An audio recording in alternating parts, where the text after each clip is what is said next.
we're going to begin today by reading John 3:14 through 15. So let's read that real quick. As Moses lifted up the serpent in the wilderness, even so must the Son of Man be lifted up, so that whoever believes will in him have eternal life. So, I'm going to go back in that chapter and give you some context. I would encourage you, go back in the chapter yourself, read the verses, make sure I'm summarizing this right. But I didn't want to spend too much time on this, because if I did put the verses on the paper, I would inevitably go into trying to explain them. So I didn't put the verses in my notes. I'm just going to give you some context as to what's happening, summarize, and say, okay, this is how this relates to this verse. And then we're going to take this verse and we're going to see, okay, what is this verse trying to do in the specific context that it's in, okay? And so we're going to go back to the very, I think, beginning of the chapter, where Nicodemus, he's a ruler, religious ruler. He's a Pharisee, and he comes to Jesus in the dead of night. He kind of takes a risk, because if the Pharisees, if his crew were to find out that he had gone to seek advice from Jesus, to seek teaching from Jesus, there would be ramifications for him. He would be very ostracized from his group. Like, if they knew that he was going to Jesus and he's about to ask the questions that he's about to ask and admit the things he's about to admit, Nicodemus would not be welcome in the Pharisees. And so he's taking a risk. And so he goes in the dead of night, and he comes to Jesus and he asks these questions. He makes this statement first. He says, "We know you are a teacher from God." We know that you're a teacher from God. The Pharisees don't want to admit it, but I'm going to admit it. We know, we see the signs you're doing. The verse says that's the reason that he knows. We see what you're doing, and so we know you're from God. And so right there, Jesus says, okay, Nicodemus has taken a risk. He's come to see me in the dead of night. Despite what his friend group might think of this, he has admitted to me that I'm a teacher from God. So Jesus is saying, okay, this guy is coming and he's seeking. And so instead of addressing Nicodemus's initial question, Jesus goes and says, okay, since you've said I'm a teacher from God, I'm just going to start teaching you. And that's why the conversation takes such an abrupt turn. Jesus says, you must be born again. And so it has nothing to do with his previous statement. It's like, Jesus is saying, or Nicodemus says, I know you're a teacher from God. And then the next response is, you must be born again. And if you're reading that, you'd be like, what? But it's Jesus hijacking the conversation. Jesus is like, okay, this is my time to teach you. And so Jesus says, you must be born again. And Nicodemus is like, huh? What? I'm not getting this. I'm not understanding. Nicodemus goes, okay, so do I have to go back inside my mother's womb? How does this happen? This is very weird, Jesus. I don't understand. And Jesus is like, okay. To me, I'm thinking like, Jesus is like, okay, you just don't get it at all. Because he's speaking foolishness now. Like, he's like, oh, does a man have to climb back inside his mother's womb? Like, no, of course not. It's not what he's talking about. You should have known that from the start. And so Jesus clarifies, and he says, basically, he says some other things, but he basically says, you must be born physically as well as spiritually. And Nicodemus is like, okay, I was wrong. Like, you don't have to crawl back inside your mom, but you have to be born physically as well as spiritually. I'm still don't get it, Jesus. Still is kind of hazy to me right now, because you're telling me I must be born again physically as well as spiritually. Well, how am I born again spiritually? I don't understand. And Jesus says, you're a teacher of Israel? Like how in the world are you a teacher of Israel? He's got this kind of like, you don't understand this? And you're teaching the people? Like, oh man, Israel's in trouble, boys. Like Israel is, we got some bad teachers. You know, I mean, and according to the Bible, Nicodemus was one of the good ones. So Jesus is like, oh man, this is bad. And so, but Jesus knows something. He knows that even if Nicodemus doesn't know how to interpret the Bible, he knows that Nicodemus has studied the text. And he knows that he knows stories. And he knows that he could like recite passages verbatim. Okay? So Jesus says, okay, I'm going to give you an example that you're going to understand. And so Jesus says, the text that we're going to focus on, this is where this comes into play. Let's read that again. Can we put that up on the screen again? As Moses lifted up the serpent in the wilderness, even so must the Son of Man be lifted up, so that whoever believes will in him have eternal life. So this conversation, he's trying to help Nicodemus understand how to be born again. Okay? And so this is how he does it. The Son of Man, or the serpent, the Son of Man must be lifted up as the serpent was in the wilderness. So, for those of us that know that story, let's go on a little bit of a refresher. And for those of us that haven't heard this story, this is an essential part to understanding the text. So in Numbers from the Old Testament, right? The Israelites are wandering. They've been set free from Egypt. This is after they've parted the Red Sea, and this is after God has given the promise of the promised land. And so they're going towards the promised land. And let's read Numbers 21, 4 through 9, because this is what happens. Then they set out from Mount Hor by the way of the Red Sea to go around the land of Edom, and the people became impatient because of the journey. Keep going. Oh, yeah. The people spoke against God and Moses. Why have you brought us up out of Egypt to die in the wilderness? For there is no food and no water, and we loathe this miserable food. The Lord sent fiery serpents among the people, and they bit the people so that many people of Israel died. So the people came to Moses and said, we have sinned because we have spoken against the Lord and you. Intercede with the Lord that he may remove the serpents from us. And Moses interceded for the people. Then the Lord said to Moses, make a fiery serpent and set it on a standard, and it shall come about that everyone, a standard's a pole, just so you guys know, like a pole. And it shall come about that everyone who is bitten, when he looks at it, he will live. And Moses made a bronze serpent and set it on the standard. And it came about that if a serpent bit any man, when he looked to the bronze serpent, he lived. So, a couple things I want to point out. We go back to the, I think it's verse 5, and it says, we loathe this miserable food. So, be honest. You don't have to raise your hand, but you can if you want to. Like, does the punishment seem too severe to you from God? We hate this food. Okay, snakes. Okay, is there a disconnect between anybody's mind and in anybody's mind of why God is right in doing this? Let me try to explain this. So, when they say, we loathe this miserable food, what they are saying is, they hated every blessing God ever gave them.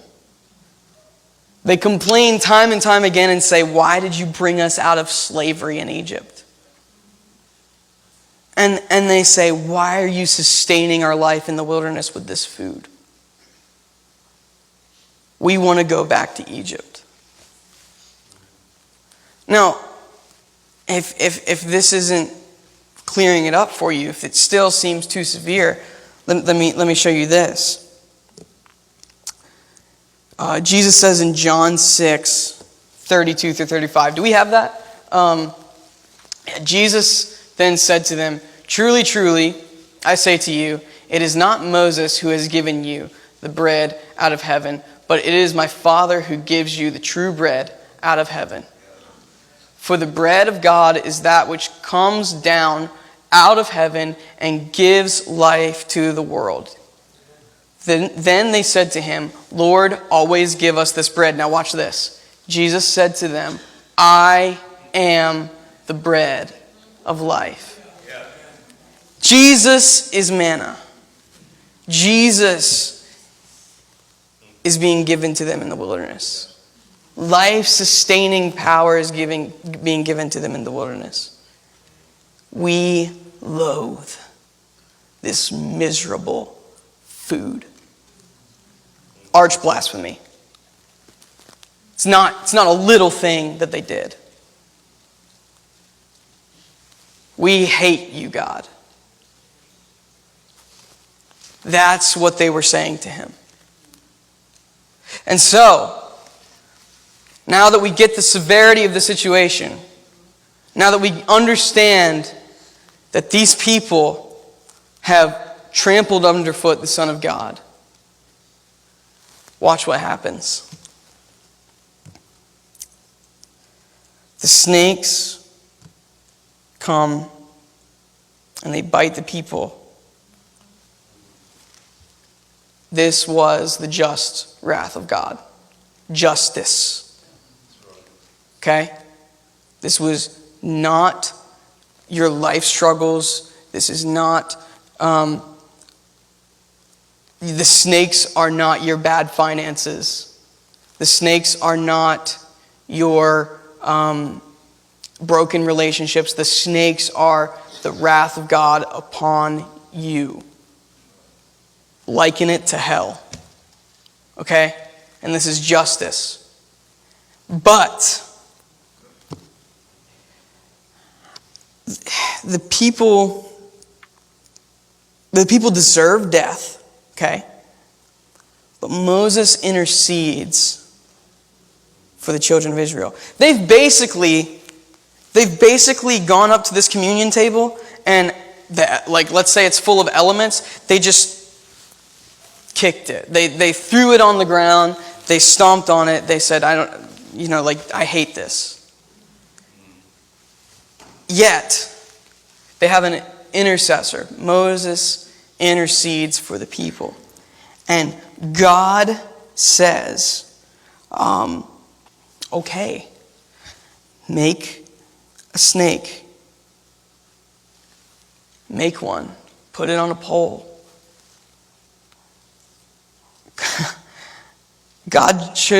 Upon Moses interceding for the people, God chooses to do something super weird and super awesome. He chooses to save them from the curse with a picture of the curse. He says, look at this bronze serpent. The very same serpents that are killing you, this is a symbol of them. Look at those serpents, look at that serpent, and you will be saved. Choose to save sinful Israel from his curse with a picture of the curse. So what he's doing here is he's taking the curse that is bringing justice upon the people and he's turning it into mercy. He's putting the snake on the pole and he's saying, your justice, because you've done this, because you've looked at the snake, because you've trusted me, now becomes mercy. The thing that was going to kill you is now going to save you.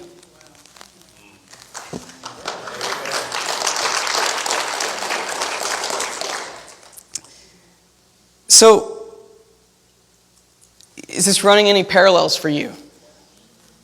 This is a perfect example of the cross. Okay? This is a perfect example of the cross. Death is the curse brought about by the fall, and God saves us with a picture of death. He saves us from the curse with a picture of the curse. The cross, which takes justice and turns it into mercy. It doesn't prevent the curse, but reverses it. Just as the snakes were the curse, they were saved with a bronze snake. Do you see what I'm saying? Like the snakes and the bronze snake is the same as our deathly nature, our nature that is eating away at us, and our nature that is causing us to die because we have sinned. God takes death and He makes it save us. How? Puts Christ on the cross and takes the wrath that is supposed to envelop us for our wrongdoings, and He pours it out on His Son, so that we can have eternal life. Amen. We are saved from the curse with a picture of the curse. Bottom line, this is what I want to get to today. Now that I've given you all that information, this is how we apply this to our lives, okay? God became a curse for you. God Himself, maker of star breather, planet shaper, became a curse for you. A curse. God became a snake for you. A snake? You mean the symbol of the fall of humanity? You mean evil incarnate? He became snake-like for you and for me? Let me. That statement might make you feel weird, but let me show you how it's true. 2 Corinthians 5:21. He made Him who knew no sin to be sin on our behalf, so that we might become the righteousness of God in Him. He made Him to be sin. He made Him snake-like. Galatians 3:13. Jesus became a curse. Christ redeemed us from the curse of the law, having become a curse for us. For it is written, "Cursed is everyone who hangs on a tree." He became sin, and He became a curse. Imagine Nicodemus sitting there, good little Jewish boy, getting taught by his rabbi. He's sitting there and he goes, "You must be born again." "Well, how? Well, you must be born physically as well as spiritually." "Okay, it still doesn't make sense." "As the Son of Man," Old Testament messianic title. Jews were looking for a Messiah. Messiah is super holy to Nicodemus. As the serpent was lifted up in the wilderness, so will the Son of Man be lifted up. Nicodemus is like, "What? Nope. The Messiah is holy. The Messiah is not a snake." And Jesus teaches us that He became sin. And He shatters every presupposition that Nicodemus has ever had about the Messiah. And so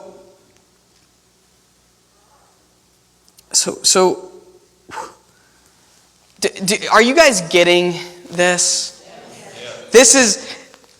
We are snake-like. We bite people. We kill. We tempt. We humans, not Jesus. We're the tempters. We're the snakes. Jesus became a snake. Right? So that we, people that have done wrong, can go free.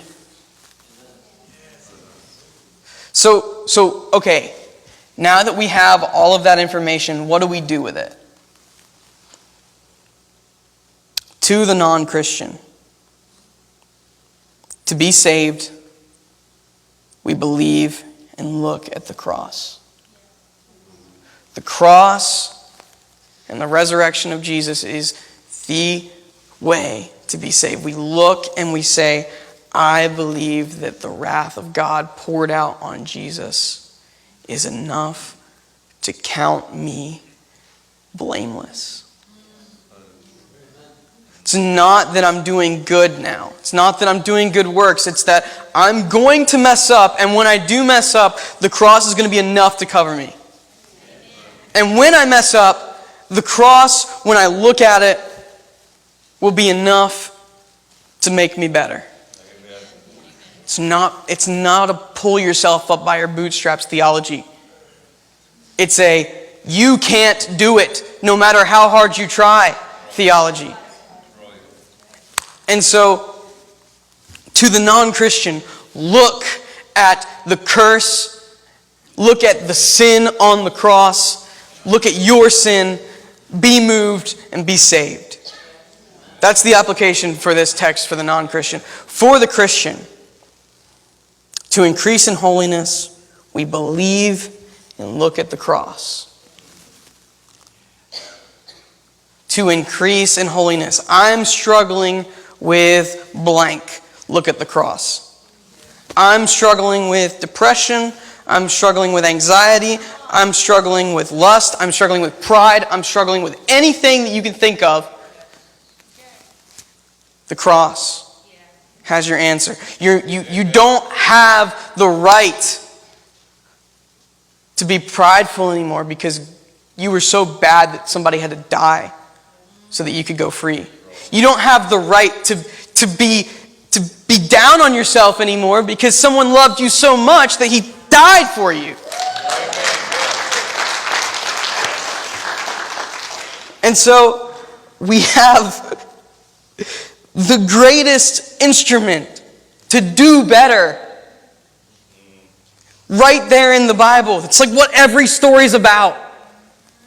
You just look at the cross. Like, that's all you got to do.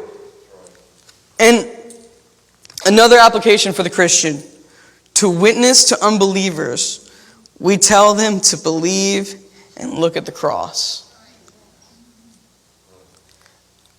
Dream Team, that's what this is about. This is this church's direction.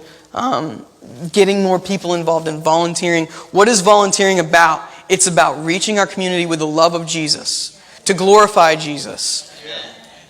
So, how do we go about our interactions with unbelievers? Well, they better be cross-centric.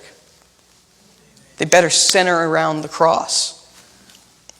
And so, in every interaction of your day-to-day life, understand and remember God became a snake for you so that you can treat people that wrong you and that spite you with enormous amounts of love.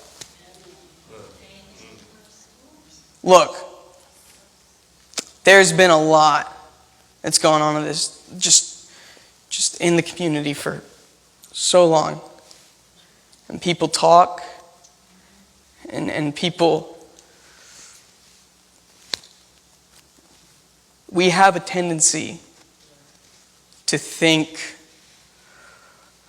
oh man, they messed up. Or, oh man, this is not right. This being done to me is awful. this being done to, this is going to make me look bad. This is going to make me seem like something I'm not. Jesus became a curse. Jesus is not a curse, but he became one. And so his followers, what do? When somebody talks bad about us, do we hold vengeance? No. We love them because that's what's been done for us. We were the one talking bad about God. We were the one saying, I hate you, God. And God said, I am going to become a curse for you while you still hated me. So if we are followers of Jesus, we need to follow that paradigm. Right? And so, Jesus becoming a curse for us is not, it's not something that one sermon is about. It permeates our life. It's our culture. Jesus became a curse for me, so I'm going to become a curse for anybody else that needs me to be a curse. I'm going to take more pain than I dish out.